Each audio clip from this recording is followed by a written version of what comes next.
নমস্কার, আমি ঋতব্রত ভট্টাচার্য শুরু করছি টাফ টক এক্সপ্লেইনার।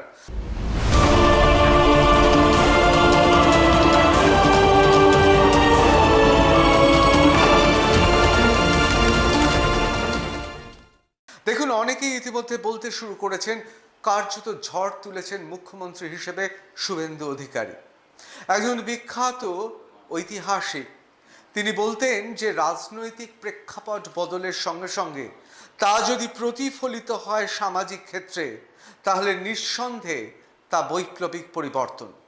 পশ্চিম বাংলায় সাম্প্রতিককালে একের পর এক যে ঘটনাগুলো ঘটছে, একের পর এক যে সমস্ত বিল আইনের কথা উত্থাপন করা হচ্ছে, এবং একের পর এক মুখ্যমন্ত্রী হিসেবে শুভেন্দু অধিকারী যে পদক্ষেপ নিচ্ছেন, নিঃসন্দেহে বলা যায় শুধু রাজনৈতিক পরিবর্তন অথবা তৃণমূল সরকারের থেকে পরিত্রাণ নয়, এবার বোধহয় সামাজিক বৈপ্লবিক পরিবর্তন ঘটতে চলেছে এই পশ্চিম বাংলায়। কেন এই কথাগুলো বলছি, তার কারণ ইউসিসি, ইউনিফর্ম সিভিল কোড, অর্থাৎ অভিন্ন দেওয়ানি বিধি। ব্যাপারটা কি, এ নিয়ে ইতিমধ্যেই আপনারা অনেকে জেনে গিয়েছেন, এবং আপনারা অনেকে জেনে গিয়েছেন যে আগামী সোমবার আসতে চলেছে এই বিল। কতটা গুরুত্বপূর্ণ এই বিল, এক কথায় অপরিসীম। দেখুন, আমাদের দেশের সংবিধানের রচয়িতা যারা ছিলেন, তারা চেয়েছিলেন আমাদের গোটা দেশ এক অভিন্ন আইনের মাধ্যমে পরিচালিত হোক, এবং সেটাই স্বাভাবিক। দেখুন, ভারতবর্ষের মধ্যে বৈচিত্র্য আছে, নানা ভাষা, নানা মত, নানান ধর্ম, নানান ভৌগোলিক অবস্থান, নানান ঐতিহাসিক প্রেক্ষাপট, খাদ্যাভ্যাস থেকে শুরু করে বিভিন্ন বিষয়ে আমাদের ভিন্নতা রয়েছে। এই বৈচিত্র্যময় ভারতবর্ষই আমাদের ঐতিহ্য। এটা যেমন ঠিক কথা, তেমন এটাও ঠিক কথা, একটা দেশে তো অভিন্ন আইন হতে পারে না। ফৌজদারি মামলার ক্ষেত্রে আপনি হিন্দু হন, মুসলমান হন, খ্রিস্টান হন, আপনি ইহুদি হন, সব ক্ষেত্রেই কিন্তু এক আইন। কিন্তু সিভিল ল অর্থাৎ দেওয়ানি বিধিতে ভিন্নতা লক্ষ্য করা যায়। তার কারণ অবশ্য ঐতিহাসিক, অনেকে বলেন। অর্থাৎ এক একটা জায়গায়, এক একটা অঞ্চলে দীর্ঘদিন থেকে প্রচলিত বেশ কিছু আইন রয়েছে, যেই আইনগুলোকে আমরা সিভিল বলতে পারি, অর্থাৎ দেওয়ানি, অর্থাৎ ক্রিমিনাল বা অপরাধমূলক বা ফৌজদারি নয়, এগুলো শুধুমাত্র সিভিল দেওয়ানি। সেক্ষেত্রে যেমন বিবাহ বিচ্ছেদ, সম্পত্তির উত্তরাধিকার ইত্যাদি ইত্যাদি বিষয়। এখন ভারতবর্ষে একদল মানুষ প্রথম থেকেই, অর্থাৎ একেবারে সংবিধান রচনার সময় থেকে, ভারতবর্ষ নবগঠিত এই ভারত গড়ে ওঠার উষাকাল থেকেই বলেছিলেন যে গোটা দেশের সমস্ত নাগরিক আইনের চোখে যেহেতু সমান, সেই জন্য প্রত্যেকের একই ধারায়, একইভাবে, একই আইনের আওতায় নিয়ে আসা উচিত। দেখুন, একটা সময় হিন্দু ধর্মে অস্পৃশ্যতা ছিল, অর্থাৎ ছোঁয়াছুঁয়ি, নিচু জাত উঁচু জাত তাদের প্রভেদ ছিল, এবং বলতে অস্বীকার করতে কোনো কুণ্ঠা নেই যে একদল লোক নিজেদের উঁচু জাত এই কথা বলে তথাকথিত যাদের নিচু দেখিয়েছেন তাদের জলও স্পর্শ করতেন না, এক পুকুর ব্যবহার করতে দিতেন না, এক নলকূপ ব্যবহার করতে দিতেন না। তারপর তো আইন হয়েছে, তারপর তো পরিষ্কার আইন হয়েছে, এবং অস্পৃশ্যতা বা জাত তুলে কেউ কাউকে কথা বললে আইনত অপরাধ হিসেবে চিহ্নিত হয়েছে। সুতরাং হিন্দু সমাজ যদি, অর্থাৎ সংখ্যাগরিষ্ঠ মানুষ যদি, তারা সমস্ত কিছু ঝেড়ে, তারা যদি তাদের প্রচলিত রীতিনীতি তথাকথিত বৈচিত্র্য ঝেড়ে একটা অভিন্ন আইনের আওতায় আসতে পারে, তাহলে এদেশের সংখ্যালঘুরা পারবে না কেন? তারাও তো এই রাষ্ট্রের বাসিন্দা। এই নিয়ে দীর্ঘদিনের বিতর্ক। এবার শুভেন্দু অধিকারীর নেতৃত্বে পশ্চিমবাংলায় যে ভারতীয় জনতা পার্টির সরকার এসছে, গোটা দেশে চতুর্থ, অর্থাৎ উত্তরাখণ্ড, গুজরাট এবং আসামের পর এই অভিন্ন দেওয়ানি বিধি প্রচলন করতে চলেছে। নিঃসন্দেহে বৈপ্লবিক এবং ঐতিহাসিক। একবার দেখে নেব শুভেন্দু অধিকারী অর্থাৎ পশ্চিমবাংলার মুখ্যমন্ত্রী তিনি ঠিক কি বলেছেন। এক দেশ, এক প্রধান, এক বিধান, এক নিশান, মোদীজি তো 370-35-এর হাঁটিয়ে করে দিয়েছে। পশ্চিমবঙ্গেও আগামী দিনে আপনাদের সরকার ইউনিফর্ম সিভিল কোড ইউসিসি আসবে। ভরসা রাখবেন, একটু সময় দেবেন। ল্যান্ড জিহাদ, লাভ জিহাদ আর বলপূর্বক ধর্ম পরিবর্তন করার বিরুদ্ধে কঠোর এবং কঠিন আইন এই সরকার আনবে। দেখুন, গণতন্ত্রে আপনি চান না চান বিরোধী দলের একটা পরিসর রয়েছে। দুর্ভাগ্যবশত যিনি বিরোধী দলনেতা এখনো পর্যন্ত তিনি মুখ খোলেননি, অর্থাৎ সংখ্যার আধিক্যে যিনি বিরোধী দলনেতা তিনি এখনো মুখ খোলেননি। কিন্তু কালীঘাট তৃণমূল, সেখানে কুণাল ঘোষ তিনি মুখ খুলেছেন। তিনি এ বিষয়ে কি বলছেন? রাজ্য সরকারের তরফ থেকে শোনা যাচ্ছে যে বিধানসভায় ইউসিসি বিল আনা হচ্ছে। ইউসিসি নিয়ে আপনাদের স্ট্যান্ড কি হবে? সেটা দল খতিয়ে দেখছে। আমাদের এ বিষয়ে নির্দিষ্ট বক্তব্য ছিল, আমাদের শীর্ষ নেতৃত্ব খতিয়ে দেখছেন এবং এই বিষয়ে আমি এই মুহূর্তে সবিস্তার বলতে চাই না। তার কারণ হচ্ছে দল খুব সিরিয়াসলি গোটা বিষয়টা দেখছে এবং এ ব্যাপারে যা বক্তব্য আছে দলীয় নেতৃত্ব যথাসময় জানিয়ে দেবে। আগে যখন প্রধানমন্ত্রী বা স্বরাষ্ট্রমন্ত্রী বারবার এটা নিয়ে বলেছিলেন, আপনারা তার বিরোধিতা করেছেন। আমরা যা যা বিরোধিতা করার, আমরা যা যা বলার আমাদের দল বলেছিলেন, আমরা সেগুলো জানি। বিল যদি কিছু আসে সেটা কি ভাষায় আসছে, কি কি লেখা থাকছে, কি ধরনের শব্দ প্রয়োগ হচ্ছে, কি ধরনের আইন আনার চেষ্টা হচ্ছে বা আইন পরিবর্তনের চেষ্টা হচ্ছে, সেগুলো লাইন টু লাইন বিচার বিশ্লেষণ করে আমাদের দল যথাসময় দলের বক্তব্য জানিয়ে দেবে। এরপর যার কথা বলবো তিনি হচ্ছেন ভারতীয় জনতা পার্টির প্রধান মুখপাত্র। আপনারা জানেন দেবজিৎ সরকার অত্যন্ত সুস্পষ্ট উচ্চারণে এবং যুক্তিসঙ্গতভাবে এর রাজ্যের সংখ্যালঘু, বিশেষত সংখ্যালঘু মা বোনেদের জন্য তিনি তার মতো করে ব্যাখ্যা করেছেন। একবার শুনে নেব। বিভিন্ন দেওয়ানি বিধি পশ্চিমবঙ্গে লাগু হোক। বিভিন্ন ক্ষেত্রে, বিশেষত মহিলাদের ক্ষেত্রে, মুসলিম মহিলাদের ক্ষেত্রে অভিন্ন দেওয়ানি বিধি না থাকার জন্য তাদের অসুবিধে আমরা দেখেছি। আমরা একটা জিনিস পরিষ্কারভাবে দেখেছি যে বিভিন্ন সময়ে নারী এবং পুরুষের সম্পত্তির ওপর অধিকার, পিতার সম্পত্তির অধিকার এবং বহু ক্ষেত্রে বিবাহের আগে, বিবাহের পরে, বিশেষত বিবাহের পরবর্তীকালে মহিলাদের ইউসিসি না থাকার জন্য মুসলমান মহিলাদের বহু রকম সমস্যা হতো। একটি দেশে একটি বিধান থাকার নিয়ম, এটাই সমস্ত পৃথিবীর দেশে, সভ্য সমাজে এটাই হয়। একাধিক নিয়ম থাকে না। এখন আর সে দিন নেই যে আলাদা করে দুটো তিনটে করে নিয়ম চালু করতে হবে। আমাদের দল এবং বর্তমান রাজ্য সরকার মনে করেন যে নতুন প্রজন্ম তারা অভিন্ন দেওয়ানি বিধির সঙ্গে পরিচিত হোক এবং তাতে সমাজ উপকৃত হবে। দেখুন, গত কয়েক বছরের মধ্যে যে নাম পশ্চিমবাংলার রাজনীতির মানচিত্রে উজ্জ্বল করছে তার নাম নওশাদ সিদ্দিকী, অর্থাৎ আইএসএফ এর বিধায়ক এবং আইএসএফ এর নেতা। তিনি নিজের সংখ্যালঘু সম্প্রদায়ের এবং আমরা জানি শুধু তাই নয়, তার কথা বলার পেছনে একটা তাৎপর্য রয়েছে, তার কারণ তিনিও পীরজাদা। তিনি কি বলছেন একবার শুনে নেব। ইউসিসি বা ইউনিফর্ম সিভিল কোডের নামে নিয়ে আসছে এই বিলের, অবশ্যই আমরা বিরোধিতা করবই।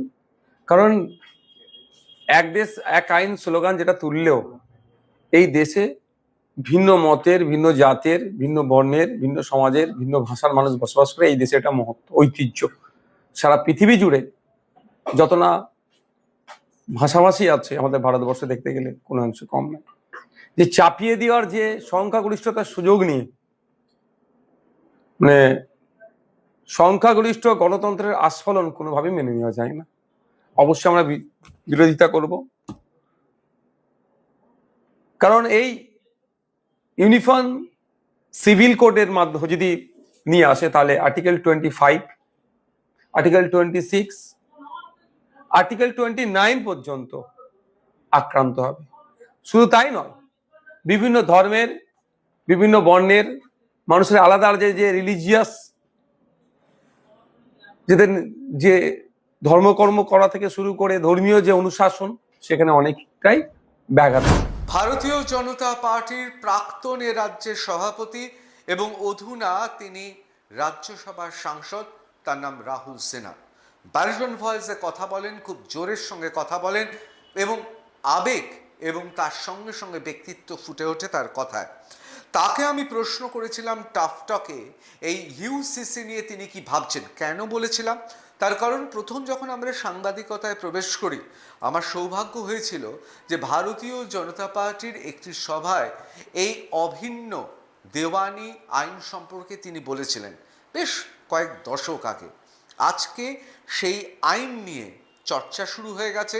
আগামী সোমবার তা পেশ করা হবে। কি বলছেন Rahul Sinha? Uniform civil code UCC এবং বাংলায় অভিন্ন দেওয়ানি বিধি, এটা অনেক দিন ধরে তো আপনার মানে আমার মনে হয় আপনি যখন রাজ্য সভাপতি ছিলেন আমি নিজে একটি আপনার সভায় শুনেছিলাম এই বিষয়, মানে সে কত দশক আগে, তখন সাংবাদিকতায় প্রথম এসেছি। কি মনে হচ্ছে? মানে দেখুন, আমরা আমাদের নীতি আদর্শ চেঞ্জ করি না, নীতি আদর্শ ক্ষমতার জন্য বিক্রিও করি না। এটাই হচ্ছে বিজেপির সাথে অন্যদের তফাৎ। আপনি দেখুন কেন্দ্রের সরকারটা চলছে, যা যা কাজ হচ্ছে বা হয়েছে সব কিন্তু অতীতের যে কথাগুলো আমরা বলে এসেছিলাম তাই। 370 ধারা হাঁটানোর কথা বলেছি, আমরা হাঁটিয়েছি। পরপর এই যেটা দেখুন, ধর্ম ভিত্তিতে কোনো আইন হতে পারে? আপনার এখানে যে আপনার দেওয়ানি আইন আলাদা, ফৌজদারি আইন কিন্তু এক। যদি ধর্মের ভিত্তিতে আইন হবে তাহলে ফৌজদারি আইনটাও আলাদা হয়ে যায়। মুসলিম পার্সোনাল লতে যে ফৌজদারি শাস্তির কথা বলা হয়েছে সেটা মুসলমানরা মেনে নিক, আমাদের কোনো আপত্তি নেই। ফৌজদারির বেলা যদি কোনো মুসলমান চুরি করে তার হাত কাটতে হবে। ফৌজদারি আইনে মুসলিম পার্সোনাল লতে যদি কেউ কোনো মহিলার ওপর অত্যাচার করে তাহলে তার অত্যাচারের যে অঙ্গ সেটা কাটতে হবে, পাথর মেরে মেরে তাকে মারতে হবে। অর্থাৎ যদি দেওয়ানি আইন আলাদা হবে তাহলে ফৌজদারি আইনটাও আলাদা হোক, মানবে কোনো মুসলমান? ওদের দেশেই আছে, যে সমস্ত মুসলিম কান্ট্রি তাতেই আছে। অতএব আমরা পরিষ্কার বলছি, ভারতকে আমরা বলছি ভারত হচ্ছে ধর্মনিরপেক্ষ দেশ। আমরা মনে করি ধর্মনিরপেক্ষ বলে কিছু হয় না, আমরা মনে করি সর্বধর্ম সমভাব। কিন্তু ঠিক আছে, ধর্মনিরপেক্ষই মেনে নিলাম। তা ধর্মনিরপেক্ষ দেশে কি করে ধর্মের ভিত্তিতে আলাদা আইন হবে? তাহলে খ্রিস্টানদের জন্য আলাদা আইন কেন হবে না? বৌদ্ধিস্টদের জন্য আলাদা আইন কেন হবে না? জৈনদের জন্য আলাদা আইন কেন হবে না? যত ধর্ম তার জন্য আলাদা আলাদা আইন হবে। দেশ এক, নাগরিক এক, আইন এক। আইন এক। এটাই হচ্ছে আমাদের বক্তব্য। ধর্ম আপনার উপাসনা পদ্ধতি, আপনি যে উপাসনা পদ্ধতিতে মনে করেন যে আপনি ঈশ্বরকে, আল্লাহকে, গডকে পাবেন, আপনি করুন, কোনো বাধা নেই। কিন্তু ধর্মকে সামনে এনে দেওয়ানি আইন মানে কি? মানে দেশটাকে দখল করার ষড়যন্ত্র। জওহরলাল নেহরু করে গেছে, ও নিজে ছিল মুসলমান, যে কারণে এগুলো করে গেছে, সেই কারণের জন্য আমরা এটার বিরোধী। 4টে বিয়ে কেন করতে পারবে? হিন্দু একটার বেশি 2টো বিয়ে করতে পারবে না, মুসলমান কেন 4টে বিয়ে করবে? 4-5-20 বাচ্চা হবে, হিন্দুর সাইনবোর্ড লাগাবে, 2টির বেশি মোটেই নয়। এই অসম জিনিস চলতে পারে না। সেই কারণে যদি হিন্দুর একটা বিবাহ হয়, মুসলমান কেন, ভারতবর্ষের যে কোনো নাগরিকের এক বিবাহই হবে। আপনি দেখুন, তালাক ছিল, আজকে মোদিজি সেই তালাক আইনকে পরিবর্তন করে দিয়েছে। অতএব সেই কারণের জন্য কেন এটা হবে? যদি হিন্দুর বোনেরা, মায়েরা তালাক তাদের দিতে গেলে তাদেরকে কোর্টে যেতে হয়, ডিভোর্স করতে হয়, আর মুসলমান এখানে ঘরের মধ্যে বসে তালাক তালাক তালাক হয়ে গেল, একটা মহিলা পুরো রাস্তায় বিক্রি হয়ে গেল। কোথায় যাবে মহিলাটা, অসহায় মহিলা? মোদিজি বাঁচিয়েছে হাজার হাজার মুসলমান মা বোনকে। বলতে খারাপ লাগে, তবুও বলছি সত্য কথা, পতিতা হওয়ার হাত থেকে হাজার হাজার মুসলমান মা বোনকে রক্ষা করেছে নরেন্দ্র মোদী এই তালাক আইনে। অত কেন হবে এটা ধর্মের ভিত্তিতে? দেখুন, এটা তো আমি মুসলমানের পক্ষে বলছি, অতএব কোনো হিন্দু মুসলমানের বিষয় নয়। বিষয় হচ্ছে সার্বিকভাবে রাষ্ট্র এক, রাষ্ট্রের নীতি হবে এক, ধর্মের ভিত্তিতে আইন হতে পারে না। আর কি অদ্ভুত অবস্থা, একদিকে স্লোগান দিচ্ছে, একদিকে পর পর ইউটিউবে চলছে 30 বছরের মধ্যে ভারতটা দখল করব। এখানকার এক নেতা ফিরহাদ হাকিম, সে জোর করে আল্লাহকে কবুল করানোর কথা বলছে, মেটিয়া ব্রুসকে মিনি পাকিস্তান বানানোর কথা বলছে। আর এদিকে আমরা কি করছি? 4টে বিয়ে, 40টা বাচ্চা, কোনো বিধিনিষেধ নেই। তার মানে এমনি তো 30 বছরের দখল হয়ে যাবে দেশ। অতএব যে পরিকল্পনা ইসলামিক দুনিয়া নিচ্ছে, সেই পরিকল্পনাকে আমরা কার্যকর করার ব্যবস্থা করছি। জওহরলাল নেহরু কার্যকর করার ব্যবস্থা করেছে, কংগ্রেস কমিউনিস্টরা করেছে, মমতা ব্যানার্জি করেছে। অতএব সেই কারণে বিজেপি সরকার অভিন্ন দেওয়ানি আইন আনার জন্য বদ্ধপরিকর। সকলের জন্য সমান আইন, এটাই বিজেপির লক্ষ্য, এটাই বিজেপির বক্তব্য। অতএব ধর্ম যার যার আলাদা, উপাসনা পদ্ধতি যার যার আলাদা, ঈশ্বরকে ডাকার পদ্ধতি আলাদা হতে পারে, কিন্তু রাষ্ট্রীয় নীতি কখনোই ধর্মের ভিত্তিতে আলাদা আলাদা হতে পারে না। এটাই ভারতীয় জনতা পার্টির বক্তব্য। আর সেই কারণে আগামী দিনই আমরা বিধানসভায় এই অভিন্ন দেওয়ানি আইন আমরা পাশ করাচ্ছি। দেখুন, কথায় বলে অর্ধেক আকাশ জুড়ে তুমি নারী। যারা এ রাজ্যের সংখ্যালঘু, তাদেরও অর্ধেক আকাশ জুড়ে নারী। এই ইউসিসি মুসলমান মহিলাদের, মা বোন, তাদের ক্ষেত্রে খুব গুরুত্বপূর্ণ। যুগ যুগ ধরে তারা বঞ্চিত হয়ে এসছেন। আমি সেই জন্যে আমাদের সতীর্থ সাংবাদিক, আপনারা সবাই তাকে চেনেন, রোজিনা রহমান, আমি রোজিনা রহমানের টাকটকের একটু অংশবিশেষ দেখাচ্ছি, যা আজকে একেবারে টাটকা নেওয়া। কি মনে করছে রোজিনা তার সাংবাদিক জীবনের অভিজ্ঞতা এবং তার পূর্ববর্তী, অর্থাৎ এই পশ্চিম বাংলার প্রত্যন্ত অঞ্চলে মুসলমান সংখ্যালঘু সম্প্রদায়ের এবং মহিলা হিসেবে যে অভিজ্ঞতা অর্জন করেছেন, তার ভিত্তিতে, ইংরেজিতে যাকে বলে পয়েন্ট অফ ভিউ, তার পয়েন্ট অফ ভিউ থেকে সেই বিলটাকে কিভাবে দেখছে একবার শুনে নেব।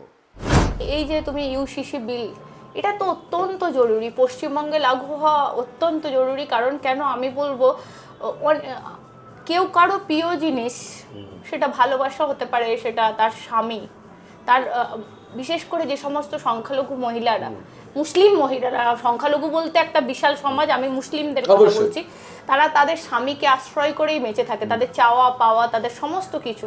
সেইখানে দাঁড়িয়ে ঋতুদা একজনের 4টে-5টা বিয়ে থাকবে, সেখানে মুখ বুঝে একটা সংখ্যালঘু মুসলিম মহিলা, সে সংখ্যালঘু মুসলিম মহিলা প্রত্যন্ত গ্রামে থাকে, তাকে মেনে নিতে হবে। তার স্বামী কোথাও কলকাতায় একটা, এখানে একটা, সেখানে একটা, মানে সেই রকমভাবে কেন সহ্য করবে? আজ তাহলে আমরা কোথায়? সমাজের যে পরিবর্তন হলো, আমাদের যে মানসিকতার পরিবর্তন হলো, সেটা কোথায় হলো? যদি এই বিল আনা হয়, আমি তো সমর্থন করব। কারণ কেন, অনেক কষ্ট সহ্য করতে হয়, মেনে নিতে হয়। একটা সমাজের সে বিলং করে বলে সে 4টে বিয়ের অধিকার পেয়ে যাবে? কেন পেয়ে যাবে? আমাদের কেন সবার ক্ষেত্রে সমান আইন হবে না ঋতুদা? সবাই, আমরা ভারতবর্ষে বসবাস করি, আমরা পশ্চিমবঙ্গে বসবাস করি, তাহলে আমার সংখ্যাগুরু ভাইটার জন্য যে নিয়ম, আমার সংখ্যালঘু ভাইটার জন্যও সেই নিয়ম থাকবে।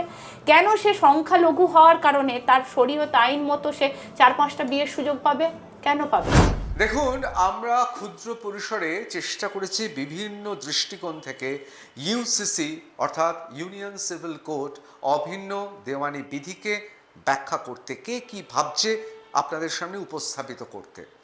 আমরা অবশ্যই বিস্তারিত আলোচনা করব। আমরা এর ঐতিহাসিক, সামাজিক, নৃতাত্ত্বিক এবং সর্বোপরি রাজনৈতিক কী প্রভাব পড়তে পারে পশ্চিমবাংলার ওপর এবং গোটা দেশের ওপর তা নিয়ে আলোচনা করব।